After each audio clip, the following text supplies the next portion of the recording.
অবশেষে আজ শুক্রবার আওয়ামী লীগ মরণ খেলায় নেমেছে। খেলা শুরু রে ভাই। ছাত্রলীগের সভাপতি সাদ্দাম হোসেন বলে দিলেন সরকার পতনের আন্দোলন শুরু করবে। ইতিমধ্যেই বিভিন্ন জায়গায় আওয়ামী লীগের দখলে রাজপথ। এদিকে আজ শুক্রবার টিউলিপ এবং ছাত্রলীগের ঘোষণায় আওয়ামী লীগ কর্মীরা রাজপথে নামে দেশের তোলপাড় পরিস্থিতি করে ডক্টর ইউনূস সহ সবার খারাপ অবস্থা করেছে। আজকে বিষয়টি হচ্ছে যে সাবেক প্রধানমন্ত্রী শেখ হাসিনার ভাগ্নি টিউলিপ সিদ্দিকীর বিরুদ্ধে দুদক যে মামলাটি দায়ের করেছে আদালতে, তার রায় দেওয়া হতে যাচ্ছে 1 ডিসেম্বর এবং সেই মামলাকে কেন্দ্র করে টিউলিপ সিদ্দিকীর পক্ষে ব্রিটেনের যে 6 প্রখ্যাত আইনজীবী, 4 প্রজন্মের দল আওয়ামী লীগ, এই দলকে নিচ্ছিন্ন করে দেওয়া সম্ভব না, এই দলকে দাবি রাখা সম্ভব না, কোনো কিছুই সম্ভব না। এই দল যেভাবে আপনি যতই ম্যাটিকুলাস প্ল্যান করেন, যতই নাই করে দেওয়ার চেষ্টা করেন, যতই আপনি উধাও করে দেওয়ার চেষ্টা করেন, সময়ের চাহিদায়, জনগণের ভালোবাসায় এই দল ফিরে আসে। অতীতে আমরা দেখতে পাইছি, বর্তমানে আমরা দেখতেছি যে এই দল ফিরে আসবে এবং আসার দ্বার প্রান্তে সেই সময়টা হয়ে গেছে বলেই। ওয়াকার সাহেব ঢাকার সেনানিবাসে জেনারেলদের সঙ্গে একটি গোপন মিটিং করেছেন বলে বিভিন্ন সূত্র থেকে খবর পাওয়া যাচ্ছে। সেখানে আলোচনা হয়েছে আগামী 15 দিনের মধ্যে নাকি বাংলাদেশ আক্রমণ করবে ভারত। ইউনূসকে গদি থেকে হটিয়ে খাঁচায় বন্দী করা হবে, উপদেষ্টাদের সঙ্গে তাকে জেলখানায় পাঠানো হবে। যে আদালতের প্রতি বঙ্গবন্ধু কন্যার আস্থা নেই, সেই আদালতে তো আমি তাকে ডিফেন্ড করতে পারি। তো সেই কারণে আমি আদালতে অন্তত বঙ্গবন্ধু কন্যার পক্ষে বা তাকে ডিফেন্ড করার জন্য দাঁড়াবো না। আর আপনারা কেউ ভুল বুঝবেন না। এইভাবে অনেকেই এখন শেখ হাসিনার পক্ষ নিয়ে কথা বলছে এবং আজ শুক্রবার আওয়ামী লীগ কর্মীরা নতুন রূপে রাজপথে নামে। দর্শক শ্রোতা, শেখ হাসিনার ভাগ্নি টিউলিপ সিদ্দিকী, তার সাথে আরও অনেকে মিলে সবাই আওয়ামী লীগকে সাপোর্ট দিচ্ছে এবং আওয়ামী লীগ কর্মীদের দিক নির্দেশনা দিয়ে তারা রাজপথে নামিয়েছে। আপনারা দেখতে পারবেন আজ শুক্রবার সকাল থেকে কি হচ্ছে রাজপথে এবং এই নিয়ে ডক্টর ইউনূস সহ সবার উপর কি প্রভাব পড়তেছে এইসবও দেখতে পারবেন। আসুন আমরা কথা বাড়াচ্ছি না দর্শক শ্রোতা, আমরা সরাসরি ভিডিওর মূল আলোচনায় চলে যাচ্ছি। বিষয়টি হচ্ছে যে সাবেক প্রধানমন্ত্রী শেখ হাসিনার ভাগ্নি টিউলিপ সিদ্দিকীর বিরুদ্ধে দুদক যে মামলাটি দায়ের করেছে আদালতে, তার রায় দেওয়া হতে যাচ্ছে 1 ডিসেম্বর এবং সেই মামলাকে কেন্দ্র করে দুদকের অভিযোগের বিরুদ্ধে টিউলিপ সিদ্দিকীর পক্ষে ব্রিটেনের যে 6 প্রখ্যাত আইনজীবী একটি চিঠি দিয়েছেন লন্ডনে বাংলাদেশ হাই কমিশনার বরাবর। তাতে আমাদের এটি ধরে নেওয়ার কোনো কারণ নেই যে এটি কেবলই মাত্র একটি প্রতিবাদ, কেবলই মাত্র একটি চিঠি বা একটা স্টেটমেন্ট, এটি মনে করার কোনো কারণ নেই। এই বিষয়টি অনেক দূর যেতে পারে এবং তাতে করে বর্তমান অন্তর্বর্তী সরকার বা সরকার প্রধান বা দুদকের উপরে বেশ মারাত্মক একটা প্রভাব পড়তে পারে। সেটি কী ধরনের আমি পরে বলছি এবং এটি যে প্রভাব যথেষ্ট পড়বে তা নির্ভর করছে টিউলিপ সিদ্দিকী কত দূর যাবেন, তার পরবর্তী পদক্ষেপগুলো কি হবে। টিউলিপ সিদ্দিকী যে অনেক দূর যাবেন তারও একটা ধারণা আমরা পাই। কারা এই চিঠিতে স্বাক্ষর করেছেন, কারা তার জন্য লড়তে প্রস্তুত, তাদের সম্বন্ধে একটু ধারণা দিতে পারলে মোটামুটি আমরা সহজেই বুঝতে পারি। চিঠিতে স্বাক্ষর করেছেন কারা, কাদের পক্ষ থেকে চিঠি দেওয়া হয়েছে? এই চিঠিতে স্বাক্ষর করেছেন ডমিনিক গ্রিভ, কেসি সম্পর্কে আমাদের হয়তো অনেকের ধারণা নেই, অনেকের ধারণা থাকতে পারে।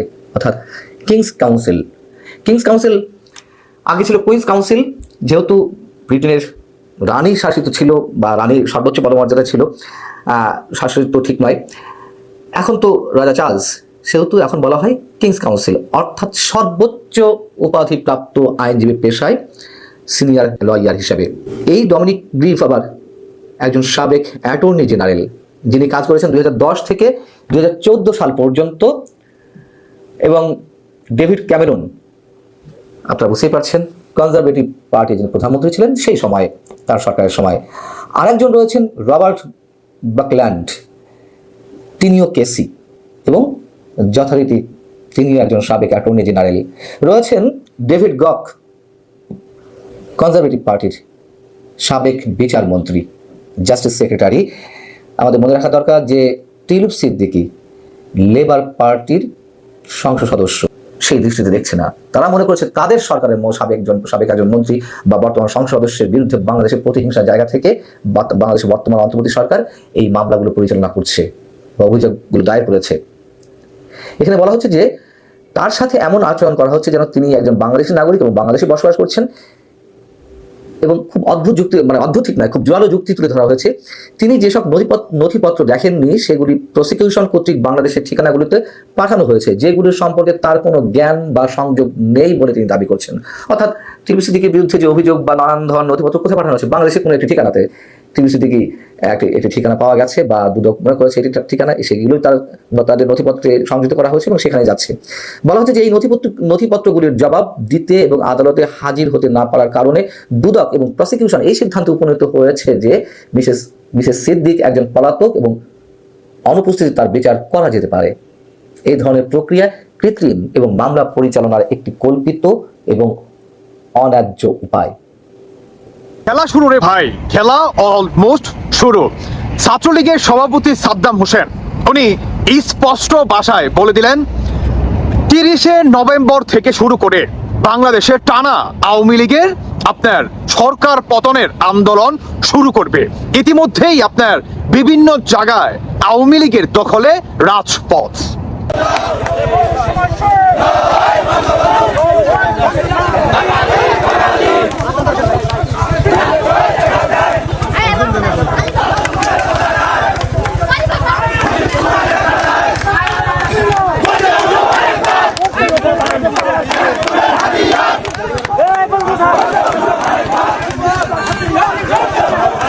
কি দেখতে পেলেন? এটাই হচ্ছে বাংলাদেশ আওয়ামী লীগ। নেত্রী দেশে নেই, তবুও শুধুমাত্র কথার মাধ্যমেই রাজপথ দখল করে দিতে পারে আওয়ামী লীগ, রাজপথ অচল করে দিতে পারে আওয়ামী লীগ। এটার নামই হচ্ছে বাংলাদেশ আওয়ামী লীগ। এটা হচ্ছে ভাসানীর আওয়ামী লীগ, এটা হচ্ছে বঙ্গবন্ধু শেখ মুজিবুর রহমানের আওয়ামী লীগ। এই আওয়ামী লীগের হাত ধরেই রাজাকার নিপাক জাতদের দমন করা হয়েছিল, বাংলাদেশের মাটি থেকে এদেরকে উৎখাত করা হয়েছিল। বাংলাদেশে পুনরায় 30শে নভেম্বর থেকে শুরু করে টানা, মানে কোনো বাধা হবে না, মাঝখানে কোনো গ্যাপ হবে না, 30শে নভেম্বর থেকে শুরু করে সরকার পতনের আন্দোলন শুরু বাংলাদেশ আওয়ামী লীগের। বাউল সম্প্রদায়ের উপর যেভাবে আক্রমণ হলো, যে ঘটনা ঘটছে, এবং তারপরে প্রকাশ্যে কিছু অর্গানাইজেশনের তরফ থেকে বলে দেওয়া হচ্ছে যে তারা আলটিমেটলি মানবতা বিরোধী কাজ করেছেন এবং ধর্ম অবমাননা করছেন, বাউলদের উপর বিভিন্ন রকম দাগিয়ে দেওয়ার চেষ্টা হচ্ছে। এটার কাউন্টার কি আওয়ামী লীগ করবে, ছাত্রলীগ করবে? না, এই গভর্নমেন্টটাই আসলে এই পুরো নির্যাতন দমন পীড়নের উপর প্রতিষ্ঠিত। এই গভর্নমেন্ট আমরা বারবার এর আগেও বলেছি যে এটি এমন একটি গভর্নমেন্ট যেটা government of the mob, for the mob, by the mob. এটি সত্যিকার অর্থে কোনো সেকুলার লিবারেল ডেমোক্রেটিক রিপাবলিক না, এটা একটা তৌহিদি রিপাবলিকে পরিণত হয়েছে বাংলাদেশ। এবং যে কারণেই আজকে মৌলবাদী গোষ্ঠীগুলোই আসলে বাংলাদেশের পৃষ্ঠপোষকতা দেওয়া হচ্ছে সেটি নয়, মৌলবাদী গোষ্ঠীগুলো বাংলাদেশকে নিয়ন্ত্রণ করছে। তারা আসলে ড্রাইভিং সিটে আসলে বিভিন্ন উগ্রবাদী গোষ্ঠীগুলো রয়েছে এবং সে কারণেই কিন্তু আজকে মাজার আক্রান্ত হচ্ছে। সে কারণেই আউল বাউল আমাদের সাংস্কৃতিক অঙ্গনের ব্যক্তিবর্গ, আমাদের নারীরা, আমাদের আদিবাসী সম্প্রদায়, আমাদের ভিন্ন ধর্মাবলম্বী জনগোষ্ঠী সবাই কিন্তু কোনো না কোনোভাবে আক্রান্ত হচ্ছে। যে কারণে বাংলাদেশ যেহেতু একটি টোটালি ললেস রাষ্ট্রে পরিণত হয়েছে, সে কারণে বাংলাদেশের সবাই আসলে কোনো না কোনোভাবে ভিকটিম হচ্ছে এবং যে কারণেই কিন্তু এই আক্রমণের শিকারগুলো হচ্ছে। যারা হয়তো উগ্রবাদী গোষ্ঠীগুলোর ভাষায় কথা বলছে না, তারাই সেখানে লেলিয়ে দিচ্ছে। কখনো তারা সন্ত্রাসী বাহিনী লেলিয়ে দিচ্ছে, কখনো মব লেলিয়ে দিচ্ছে, কখনো আইন শৃঙ্খলা রক্ষাকারী বাহিনীকে লেলিয়ে দিচ্ছে এবং প্রত্যেকটি ক্ষেত্রে আমরা দেখছি যে যারা আক্রমণ করছে তারাই আবার উল্টো মামলা করছে এবং প্রত্যেক ক্ষেত্রেই এখন পর্যন্ত এমন একটি দৃষ্টান্ত নেই যে যেখানে এই অবৈধ দখলদার সরকার একটি পর্যন্ত পদক্ষেপ নিয়েছে। এই চাচার এই হংকার, এই চাচার এই হংকার চারটেখানি কথা নয়। এই হংকার হচ্ছে নিজের স্বাধীনতার হংকার, এই হংকার হচ্ছে বঙ্গবন্ধুর আদর্শর হংকার, এই হংকার হচ্ছে বাংলাদেশের মাটিকে পুনরায় রাজাকারদের হাত থেকে উদ্ধার করার জন্য হংকার। এই হংকার কখনো দাবায় রাখতে পারবে না। বাংলাদেশ আওয়ামী লীগ, ছাত্রলীগ, যুবলীগ, কৃষি লীগ, যত লীগ আছে, সর্বশেষ বলবো বাংলাদেশ সাধারণ জনগণ থেকে শুরু করে একসাথে রাজপথে নেমে আসুন। 30শে নভেম্বর থেকে শুরু করে বাংলাদেশে স্বৈরাচার ডক্টর ইউনূসের সরকার পতনের আন্দোলনে আপনারা সকলেই সহায়তা করুন। আমি আর কি কথা বলতে চাই সেটি হচ্ছে, এটি না বললেই নয়, সাধারণ জনগণের উদ্দেশ্যে আমি লাইনটি বলে শেষ করে দিব। আপনারা সকলেই আওয়ামী লীগের পাশে দাঁড়ান, আওয়ামী লীগের হাত প্রশস্ত করুন, কেননা স্বৈরাচার দখলদার এই ইউনূস পার্টিকে বাংলাদেশের মাটি থেকে উৎখাত করতেই হবে। যদি এটা না হয় তাহলে আমাদের বাংলাদেশের সার্বভৌমত্ব হুমকির মুখে পড়ে যাবে। দেখেন নাই বর্তমান স্বৈরাচার এই ইউনূসের আপনার কিংস পার্টিরা কি বলে, জামাতি হিজবুতিরা কি বলে, যে গোলাম আজমের বাংলাদেশে ৭১-এর কোনো ঠাঁই নেই, গোলাম আজমের বাংলাদেশে মুজিববাদের কোনো ঠাঁই নেই। তাদেরকে উদ্দেশ্যে বলে দিতে চাই, এভাবে না, তাদের 30শে নভেম্বর থেকে আপনারা রাজপথে নেমে এসে আওয়ামী লীগের হাত প্রশস্ত করে আপনারা এটার জবাব দিয়ে দেন যে 71-এর বাংলাদেশে, মুজিবের বাংলাদেশে গুলাম আজম এবং তার প্রেতাত্মাদের ঠাঁই নেই। আপনারা রাজপথে নেমে এসে এটার জবাব দিয়ে দেন। জবাব হবে রাজপথে, মুখে নয়। যেমনটা 30শে নভেম্বরকে কেন্দ্র করে টানা যেই আওয়ামী লীগের বিক্ষোভ এবং আপনার স্বৈরাচার ইউনূসের পতনের যেই আন্দোলন, এটাকে কেন্দ্র করে আপনারা শক্ত হাতে এবং রাজপথে নেমে এসে আওয়ামী লীগের হাতে হাত রেখে আওয়ামী লীগের কাঁধে কাঁধ রেখে আপনারা এটার জবাব দিয়ে দিবেন ইনশাল্লাহ। বাংলাদেশে আইনের আকাশের জন্য মেঘ আর রোদের খেলা চলছে। 17 থেকে 27 নভেম্বর মাত্র 10 দিনের ব্যবধানে মৃত্যুদণ্ডের পর সাবেক প্রধানমন্ত্রী শেখ হাসিনাকে দেওয়া হলো 21 বছরের সশ্রম কারাদণ্ড। সাথে বোনাস হিসেবে তার ছেলে সজীব ওয়াজেদ জয় এবং মেয়ে সাইমা ওয়াজেদ পুতুলকেও দিয়েছে 5 বছর করে জেল। এই রায়ে বড় একটি প্রশ্ন উঠেছে। পুলাটের আবেদন শেখ হাসিনা ও তার পরিবারের সদস্যরা করেননি, আবার অনিয়ম করেছে রাজুক। সেখানে শেখ হাসিনার চেয়ে রাজুকের কর্মকর্তারা কেন কম শাস্তি পেলেন? দর্শক, আইনি পালা যখন এই ঝড়, ঠিক তখনই আরেক ঝড় তুললেন সুপ্রিম কোর্টের জ্যেষ্ঠ আইনজীবী অ্যাডভোকেট জেরা খান পান্না। আন্তর্জাতিক অপরাধ ট্রাইব্যুনালে তিনি শেখ হাসিনার স্টেট ডিফেন্স হিসেবে লড়বেন না বলে ঘোষণা দিয়েছেন। নিয়োগের অনুমোদন পাওয়ার 5 দিনের মাথায় বললেন ভুল করেছেন। যে আদালতের প্রতি শেখ হাসিনার আস্থা নেই এবং আন্তর্জাতিকভাবে বিতর্কিত, সেখানে তিনি রাষ্ট্র নিয়োজিত আইনজীবীর পদ নিতে আগ্রহী নন। আইন বিশেষজ্ঞরা বলছেন আইসিটি নিয়ে আস্থার সংকট বাড়িয়ে দিলেন জেরা খান পান্না। কারণ জনাব পান্না যে অভিযোগ তুলে সরে গেলেন, একদিন আগে সেই একই অভিযোগ এসেছে আটলান্টিকের উপর থেকে। লন্ডনের হাউস অফ লর্ডসের সেমিনার কক্ষে অনুষ্ঠিত এক সেমিনারে ব্রিটিশ রাজনীতিবিদ ও আইনজীবীরা বলেছেন বাংলাদেশের অন্তর্বর্তী সরকার আন্তর্জাতিক অপরাধ ট্রাইব্যুনালের মাধ্যমে ন্যায় বিচারকে ধুলোয় মিশিয়ে দিয়েছে। দর্শক, যেন তেন আইনজীবী নয়, এই কথাটি বলেছেন নামকরা ব্রিটিশ আইনজীবী জন ক্যামেক, যিনি 2011 সালে বাংলাদেশের আন্তর্জাতিক অপরাধ ট্রাইব্যুনালে মানবতা বিরোধী অপরাধে জামাত ইসলামের শীর্ষ নেতাদের বিরুদ্ধে মামলার আইনজীবীদের একজন ছিলেন। আবার একই অভিযোগ তুলে ধরেছে আন্তর্জাতিক মানবাধিকার সংস্থা ও বিদেশি নামকরা আইনজীবীরা। প্রশ্ন উঠেছে, বাংলাদেশের অন্তর্বর্তী সরকার আমলে বিচার কি আইনের গতিতে চলছে, নাকি রাজনীতি তার থেকেও দ্রুত দৌড়াচ্ছে? এর আড়ালে কি লুকিয়ে আছে পুরনো সেই কৌশল যা আমরা মাইনাস ফর্মুলা নামে চিনি, যা প্রধান রাজনৈতিক প্রতিদ্বন্দ্বীকে নির্বাচন থেকে দূরে রাখার এক মোক্ষম চাল? বিস্তারিত জানতে চলুন যাওয়া যাক বিশ্লেষণে।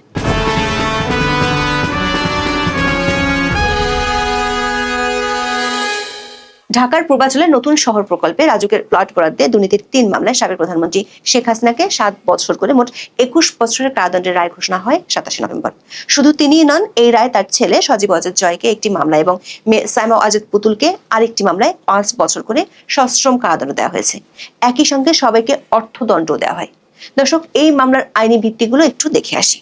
আদালত বলেছেন প্লট বরাদ্দের প্রক্রিয়াটিতে রাজুক বিধিমালা বা কোনো নিয়ম অনুসরণ করেনি। মামলার অভিযোগে বলা হয় শেখ হাসিনা 2009 সালে প্রধানমন্ত্রী হওয়ার পর ক্ষমতার অপব্যবহার করে পূর্বাঞ্চলের নতুন শহর প্রকল্পে নিজের এবং পরিবারের অন্য সদস্যদেরও নামে 6টি প্লট বরাদ্দ দেন। তবে এসব প্লট বরাদ্দ পেতে তিনি নিজ থেকে কোনো আবেদন করেননি। অথচ রাজধানী উন্নয়ন কর্তৃপক্ষ বা রাজুকের নিয়ম অনুযায়ী প্লট বরাদ্দ পেতে হলে প্রার্থীকে অবশ্যই আবেদন করতে হয়। রাজুক যে বিধি মেনে প্লট বরাদ্দ দেয়, সেই বিধির 5 নম্বর ধারায় বলা আছে প্রেসক্রাইবড ফর্ম ছাড়া আবেদন করা যাবে না। কিন্তু আদালত জানিয়েছেন শেখ হাসিনার ক্ষেত্রে প্রেসক্রাইবড ফর্মে কোনো আবেদনই ছিল না, বরং তৎকালীন প্রতিমন্ত্রী শরীফ আহমেদের নির্দেশে বিধি লঙ্ঘন করে প্লট বরাদ্দের নোট তৈরি করা হয়। এর মানে হলো আবেদনকারী ছাড়াই প্লট বরাদ্দ। বিষয়টি যেন দোকানে না গিয়ে পিৎজা হোম ডেলিভারি পাওয়ার মতো ঘটনা। সেক্ষেত্রে প্রশ্ন উঠেছে, এতে দোষ কার? পিৎজা শপের, নাকি ডেলিভারি ম্যানের, নাকি যিনি পিৎজাটি রিসিভ করলেন তার? এই রায়ের সবচেয়ে গুরুত্বপূর্ণ বিশ্লেষণের দিক হলো এর দায়ভার বন্টনে ভারসাম্যহীনতা। আদালত নিজেই পর্যবেক্ষণ করেছেন যে রাজুক ও গৃহায়ণ ও গণপূর্ত মন্ত্রণালয় অন্যায় করেছে। আদালত বলেছেন রাজুকি যদি আইন না মানে তাহলে কে মানবে? যদি প্লট বরাদ্দ আইনি মৌলিকভাবে ত্রুটিপূর্ণ হয়, তবে প্রধানত রাজুক কর্মকর্তাদের উপর কঠোর শাস্তির প্রয়োজন ছিল।